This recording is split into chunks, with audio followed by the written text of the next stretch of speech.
our partnerships, I'm joined by two of the foremost authorities on the value of bringing together private industry, government, and academia to drive industrial evolution, talent diversity and development, and equitable career and business opportunities, Congresswoman Terri Sewell and Anthony Ongi, founder of the Propel Center.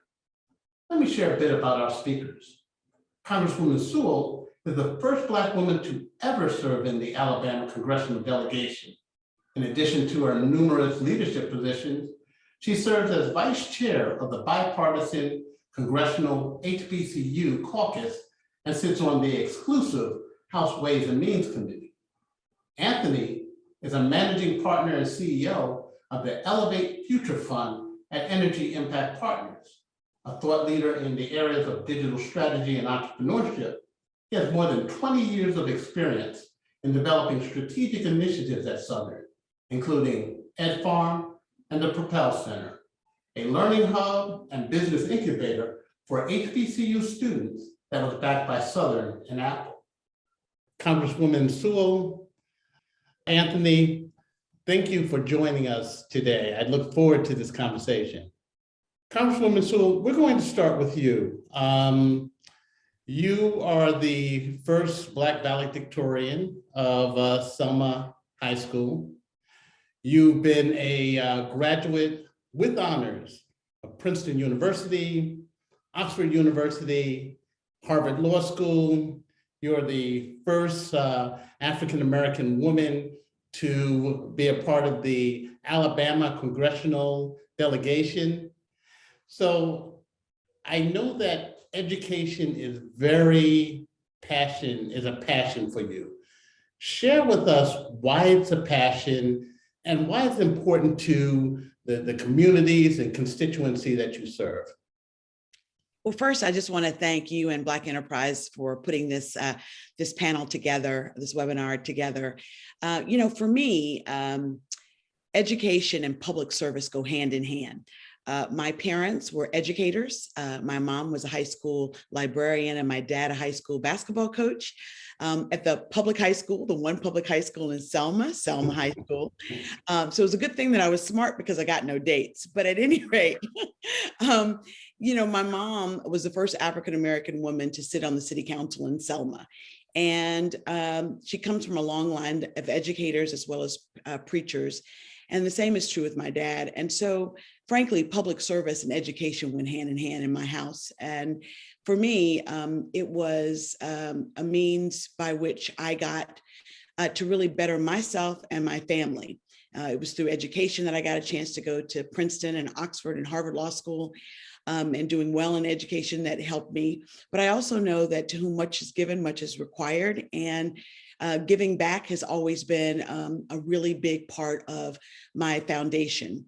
When I think about representing Selma and Birmingham and Montgomery, these amazing historic cities in Congress, I know that the foundation upon which I stand are those heroes and sheroes, many unknown.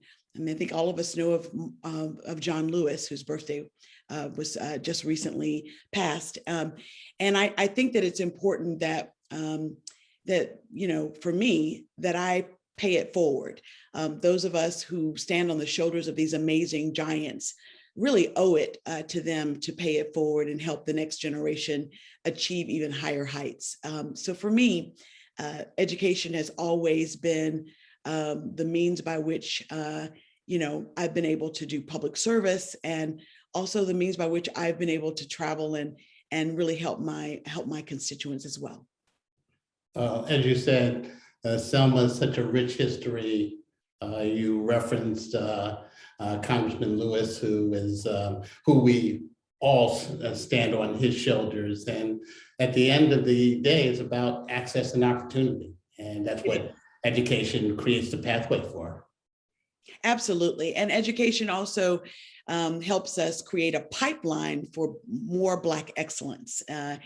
I think about the fact that I may have been the first African-American to graduate from my little high school and go off to an Ivy League school. But it wasn't my graduation that I celebrate. It was a graduation of my, 7 years later of April Williams, who got a chance to go to Princeton from Selma High School after I did. So, it really is about creating a pipeline and not just opening up doors, but tearing down doors and having opportunities extend to a whole host of folks who otherwise wouldn't have it.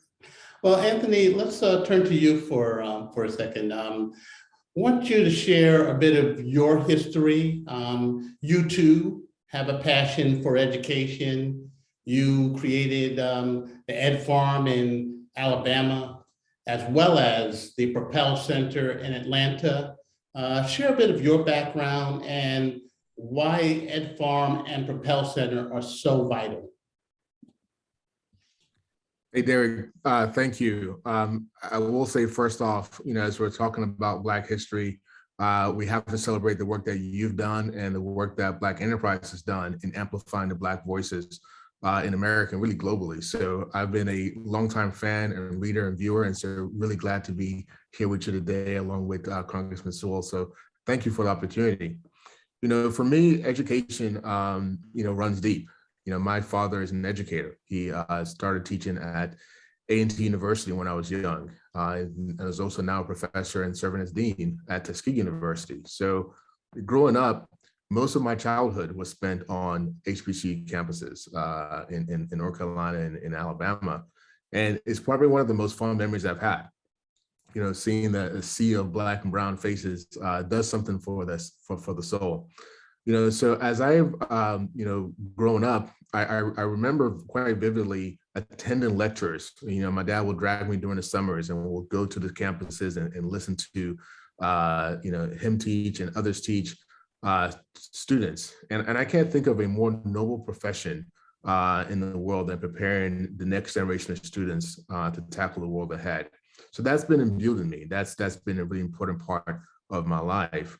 And, as I fast forward, my time at Southern Company, where we do have a large number of HBCUs and really a lot of educational initiatives that we are focused on. I'm really fortunate to have worked for a company that really understands, I think at its core and root, the importance that education has, not only in the work that we do every day in providing power to many, but also in what it means for society. And more importantly, I think HBCUs as well. I think we've all come to appreciate and recognize that HBCUs is key to the fabric of our nation. We understand, quite frankly, the historical impacts that many folks who've come from HBCU has made on the world stage. And so as we're thinking about going forward, these investments and these opportunities are really key. And so I think for me, growing up, with HBCU, through my father, spending time on these campuses, really wanted to make sure that, as I live my life, that I am doing what I can to help further, these important institutions in our country. Give us, give our audience a better idea of how the Ed Farm was set up, how Propel Center was set up, and the intended impact of both of those initiatives. Hey, thank you, Derek, for that question. Education has been part of my life for quite some time, as I shared around the work that my father had done in teaching at A&T University and Tuskegee University. So the Ed Farm initiative really came about as an extension of the Connect Ed initiative that was started during the Obama administration. And really here the focus is this infusion of innovation and technology in the classroom, but really focus on the teachers and ensuring that the teachers have the capability, the knowledge, and the know-how to use these tools to transform these classrooms. Fast forward to my time at Southern Company, working with Chris Womack and the Southern team around, how to create bigger impacts around HBCUs. At the time, we were thinking about this $50 million initiative to support HBCUs. And Chris really encouraged us to think bigger around the impact that we can make. And I think, as you know, Southern Company has this historic support for HBCUs across its region, and even HBCUs outside of its territory.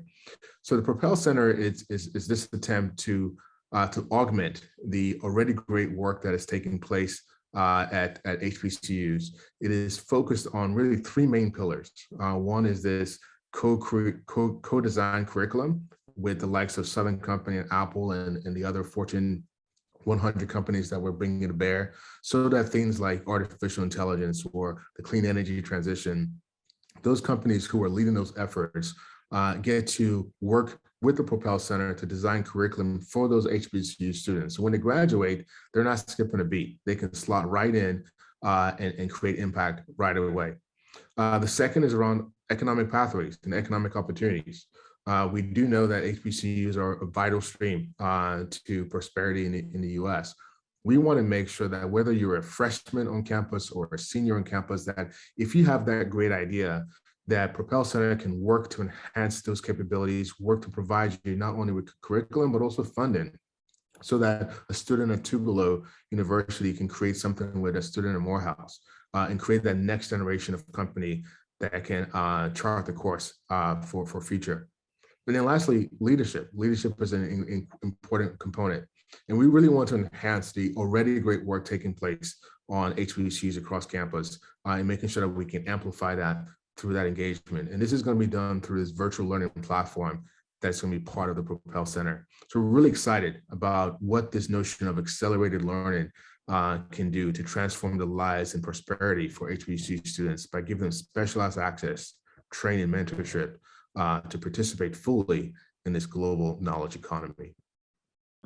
So you're getting the students prepared to act quickly, to innovate, as well as to create a network, a national network between HBCUs.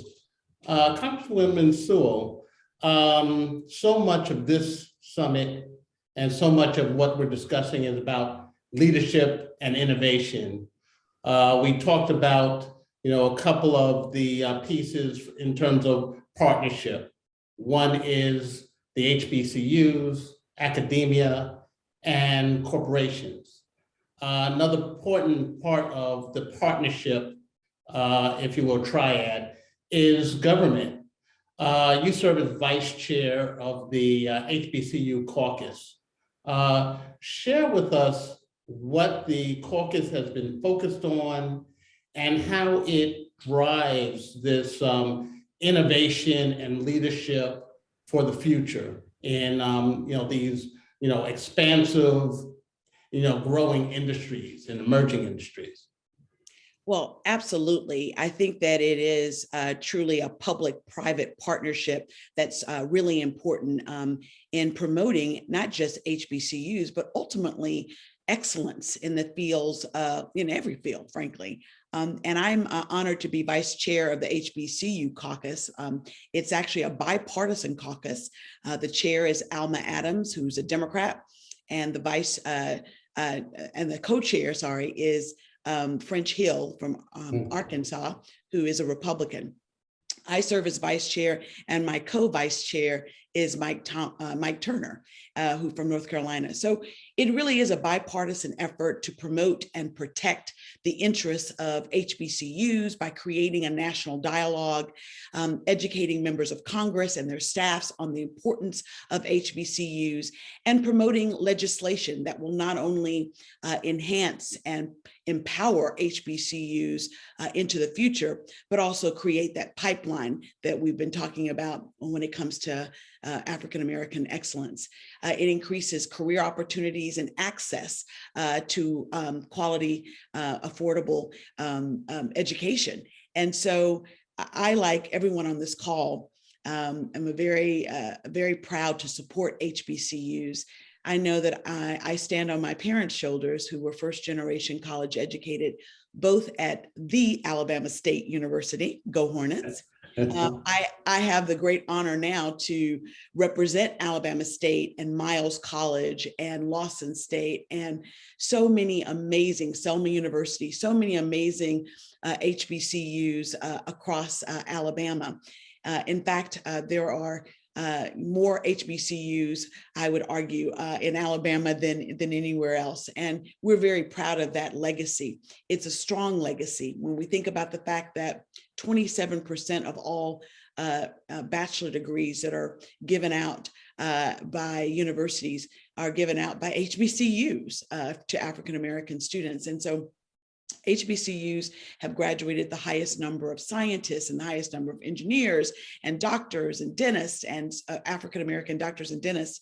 And so these are really important statistics. But I also want to bring home that an HBCU has a direct impact on the communities, the economic impact on the communities in which they serve, a $15 billion annual economic impact. And so for us in Congress, it just makes sense that we promote better government opportunities and leverage private public partnerships in order to create these greater pathways.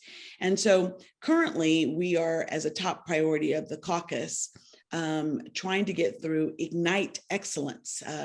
It's a bill that would also partner and go very well with Biden's bipartisan infrastructure bill by promoting infrastructure on HBCU campuses.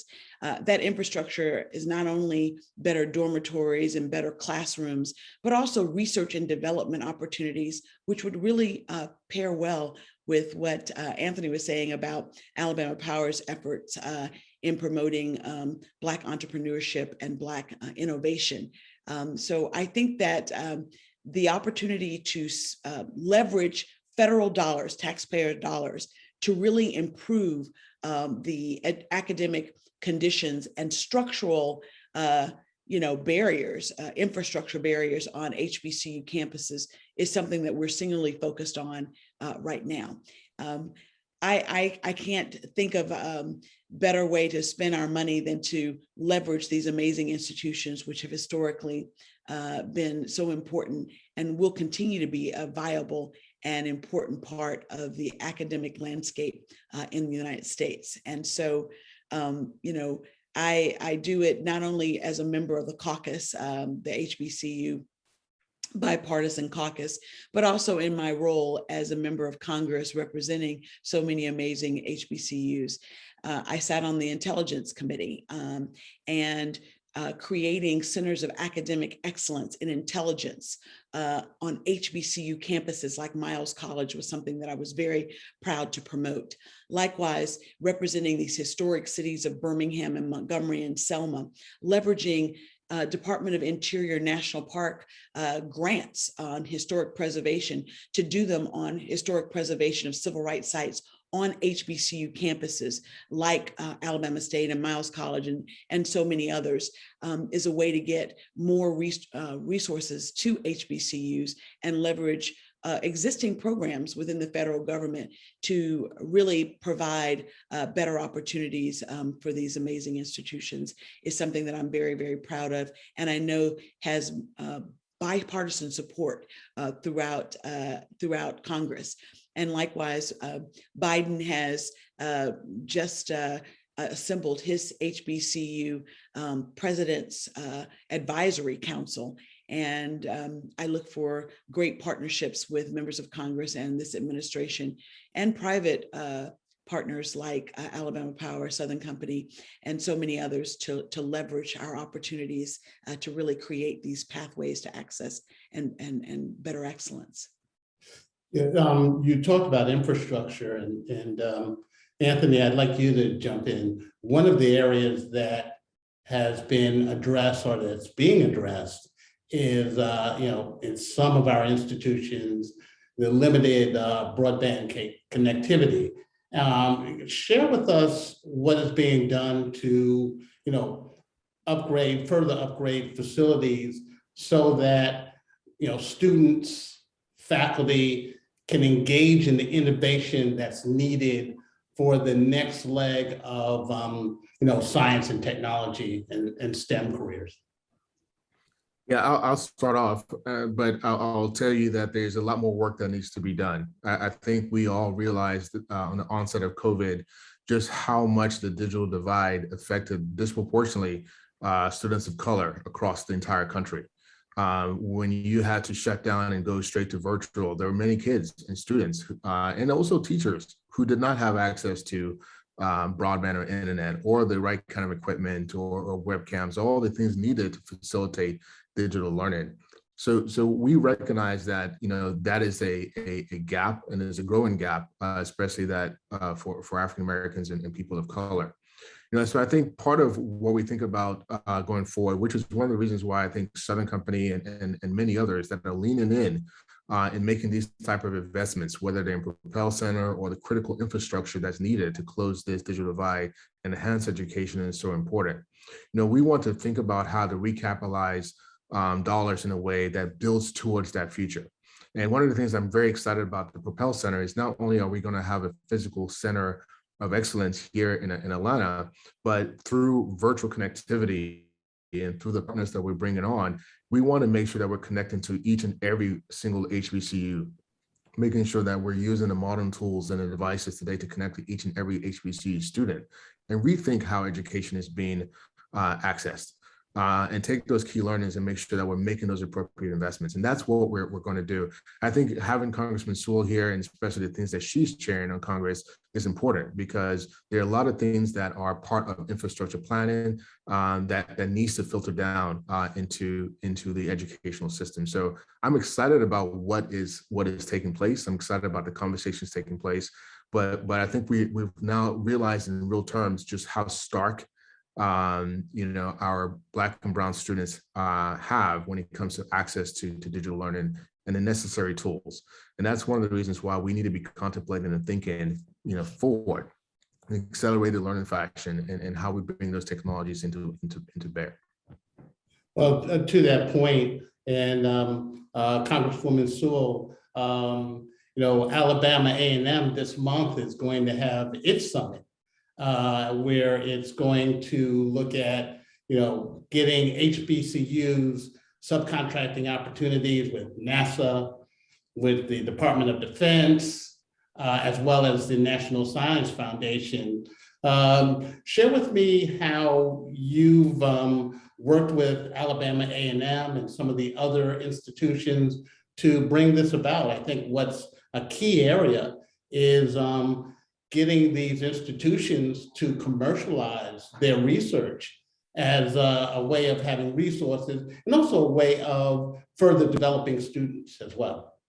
Well, absolutely. We're very proud in the state of Alabama A&M as well. While it's not in my district, we've been able to utilize these public-private partnerships to really ignite, for lack of a better word, innovation, research and development on the campuses of these HBCUs. And so excited about the summit that will be at Alabama A&M coming up soon. I think that it's really important that the federal government sees that leveraging federal dollars along with private institutions and companies who are looking for talent, and doing so right on HBCU campuses is a win-win proposition for all of us.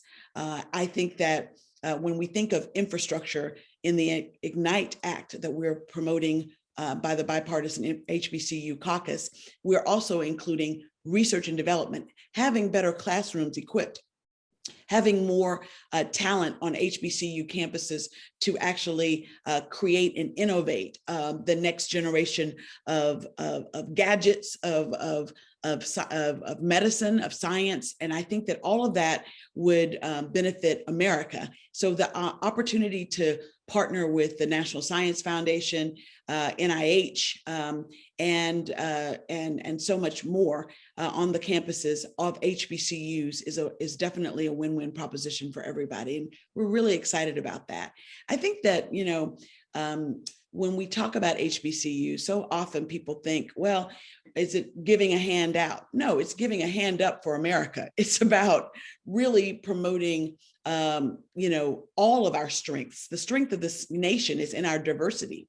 And when really talented folks are left on the sidelines because they lack, infrastructure like broadband, as we were talking about before, or better classroom facilities to be able to expand the minds and create all these amazing new innovations, then we as America lag behind. And so this is really about making sure that America's competitiveness, global competitiveness, is ensured through the next generation. So I am so excited about the summits and the programs that are going on the campuses of HBCUs like Alabama A&M and so many others.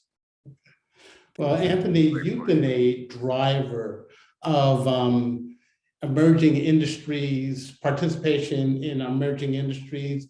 Share with us some information and guidance on your Elevate Future Fund.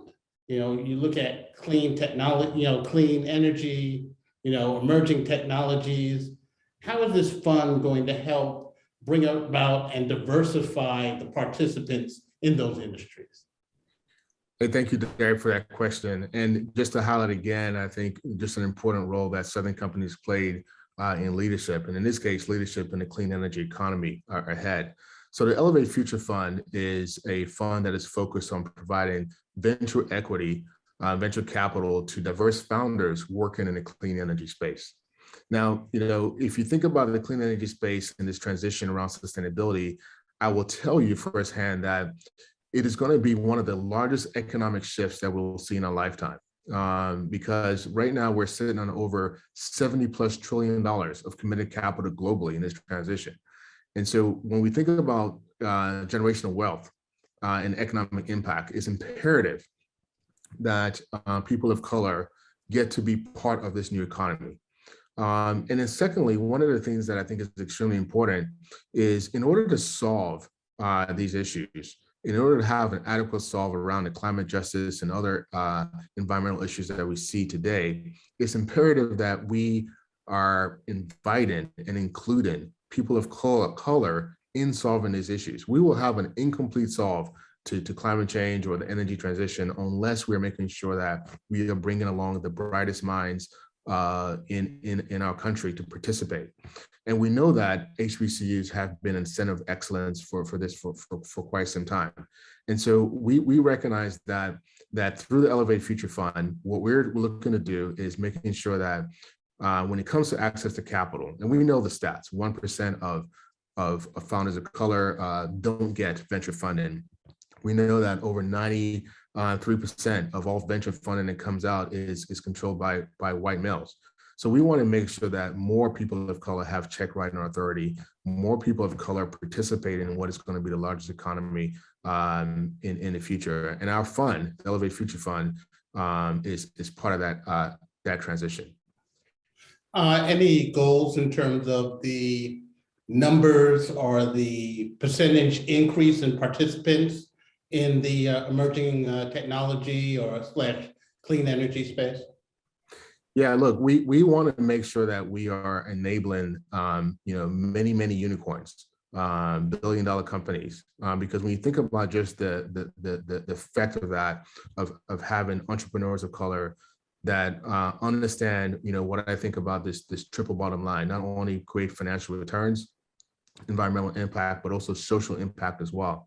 The more unicorns, the more millionaires and billionaires that we can create in this new economy, I think will do a society much good. So that is what we're aiming to do. We want to make sure that we are thinking through that energy transition, making sure that it's inclusive, and really tapping into the great minds that exist right now on HBCU campuses to participate there. We know that it's an economic imperative to ensure that the Black middle class continues to thrive, and HBCUs have a great role in playing that role, and historically has done a lot to produce the number of engineers. Congressman Sewell just went through the stats. By and large, we have a great contributor to society and economics through the pipeline of talent that's being cultivated at HBCUs. Okay. As we wrap up, like to give my last question to Congresswoman Sewell. You've talked about the importance of private-public partnerships. Leave with us some takeaways in terms of where you see the evolution of those partnerships and what is the long-term impact for people of color, African Americans, in terms of not only entrepreneurial opportunities but closing the wealth gap. Well, I can say that as Anthony so eloquently laid out, I think that it is an imperative that we close the wealth gap that exists. We close the gap when it comes to innovation and entrepreneurship. Lack of capital is the number one reason why so many folks are on the sidelines when it comes to running their own businesses and really contributing to this digital economy that is moving forward. This clean energy economy that will create millions and millions of jobs into the future. We cannot be left behind. African Americans cannot be left behind. And one way of creating that amazing pipeline is through leveraging our HBCUs. It is a crown jewel in the area of trying to promote better African American access and opportunities, economic opportunities. And so leveraging that is an imperative. I couldn't have said it better, Anthony. It is truly an imperative. And so I think that our job in Congress is to utilize, taxpayers' money in the best way possible to promote all of the amazing things that we want to encourage: innovation, better educational opportunities, closing the wealth gap and economic opportunities, even international and global competitive opportunities. All of those are ways that are areas that we as African Americans must be viable players. And it's going to take more than just the federal government providing pools of resources. Even if the funding is there, if we're not able to leverage that funding, if those entrepreneurs are not there, able to, developed and talents are there to be able to take use of that, it's for naught. So that's why I think leveraging both public and private partnerships to benefit this pipeline, this access issue, which is a serious issue. This administration started off by talking about equity. Well, equity is in everything. I think of equity as equitable distribution of the limited resources that we have in this nation. And an equitable distribution of those limited resources, especially capital, is imperative when it comes to making sure that we have the best and the brightest looking into a whole host of our innovation problems and future opportunities that will arise. And so, I think that Black History Month allows us to have the opportunity, if I do say so, to highlight African American achievement. But it by no means is the only month that we should be highlighting it, promoting it. Black history is 365 days a year. And that's why I want to make sure that we give a hats off to you, Derek, and to Black Enterprise.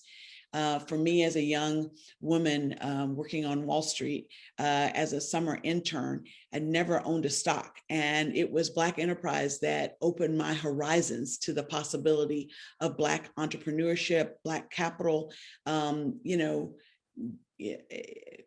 It was an amazing tool and still is. And the fact that you're using Black History Month to leverage a discussion about innovation in HBCUs and the role that the government and private industry has to play in that should be commended. And so it's an honor for me, I often say, to represent Alabama's historic civil rights cities, but it is also an amazing responsibility. And that responsibility is to use this opportunity to open up more doors of opportunity for people of color in a whole host of industries. And where we're really lacking has been in this economic capital access space, as well as in research and development and innovation space. And so to have committed companies like Southern Company and our and their local subsidiary, Alabama Power, be so active in this space is just refreshing, and is something that we all should applaud and also try to emulate across various industries as we celebrate Black History Month. I have to say, growing up in Selma, I didn't have to read about the foot soldiers that marched or the sacrifices that were made by so many unknown and known, dream bearers, for lack of a better word. And it's because those folks actually were my neighbors. They were the folks who went to church with me. And, I think that Black history is America's history. We are custodians of that amazing history, but we must share it. We must grow it. We all have a role and a responsibility in making sure that we're building upon Black excellence in every field. And so I want to thank both of you for the opportunity to be a part of this webinar. And I really hope that people take their own personal responsibility when it comes to leveraging it. I think about my own journey, and my mentors were mentors of color, but they were also white men. And I think that all of us have a role to play when it comes to harnessing Black excellence in every field and leveraging that and promoting that in every opportunity that we have. Okay. Well, Congresswoman Sewell, Anthony, thank you for participating in this summit, and also thank both of you for your contributions in driving diverse talent as well as inclusive innovation. Thank you. Thank you. Thank you.